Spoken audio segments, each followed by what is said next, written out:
सरकार को अनुरोध करछि मो भाई कि जे जे हम टिके देखिबू भाई केबे जाइतले 2 वर्ष पर हेलणी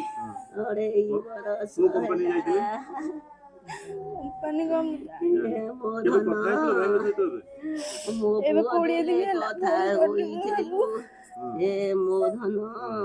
कौन कहले भाई शेषर भाई हे मो धन कहिथिला मोर टिकट होइचिलो होइतिला मु 30 तारिख रे जाउछि मोर टिकट हेछि तू भुवनेश्वर को आसु मो धन एमती कहिथिला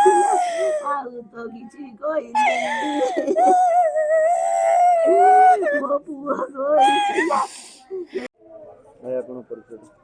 अरुण कुमार महाराणा फाटोला कौन कहवा उत्तम जी की बाहर को जाइए रोजगार करने मृत्यु खबर अच्छी पहुंचे गोटे शोकाकुल परिवेश परिस्थिति सृष्टि होती परिवार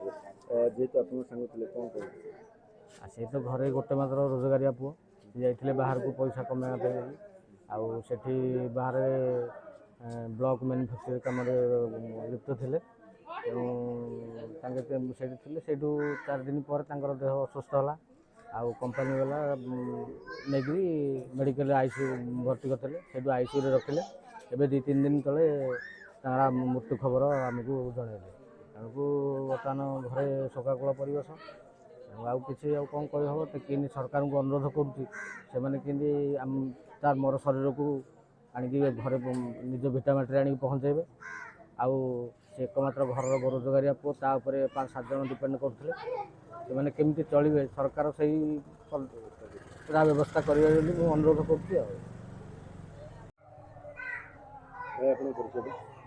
अशोक सेठी 9 नंबर वार्ड काउंसिलर कौन कह उत्तम बाबू जी थे गाँव सी रोजगार जाइए दुबई आउ खबर आसती मृत्यु घटना सार से 2 वर्ष तले गोटे 60-70 टका लगे हेल्पर रे दुबई जाइए बर्तमान से 30 तारिख टिकेट थी गाँव को फेरी सी आसते आउ हठात सी खाइबा समय मुंड बुले तले पड़गला पड़ला मेडिकल नहीं आईस रे रखिले 3 दिन आउ पहर दिन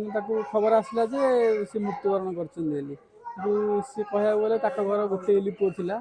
तार बुढ़ा बापा माँ अच्छी गोटे जेजेमा अच्छी आउ तार 3 वर्षर पुओ गोटे अच्छी आउ घर रोजगार करा सी एकुटिया कमाऊला घर प्रतिपोषण होता बर्तमान आज सी तो ना आउ सरकार को अनुरोध करोड़शा सरकार को आमर स्थानीय विधायक को